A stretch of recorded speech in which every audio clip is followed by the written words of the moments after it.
Boneddwr mawr o'r bala, yw ddiwrnod aeth i hela, ar gaseg denau ddi. Ar gaseg denau ddi, ha ha ha ha ha ha ha ha, ar gaseg denau ddi.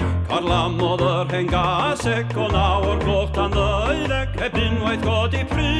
Heb unwaith godi pry, he he he he he he he he he, heb unwaith godi pry. O'r diwedd cododd lwynog yn ymyl tu cymydog ar cornar oedd o floi.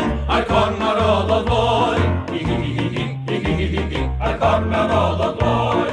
Yr holl fytheidred asant a'r cadno coch aliasan, ond ciriw ffarmwr oedd. Ond ciriw ffarmwr oedd, ho ho ho ho ho ho ho ho ho, ond ciriw ffarmwr oedd. Wrth ddod yn ôl o'r hela, daeth y boneddwr tila i groesi hen bon bren, i groesi hen bon bren.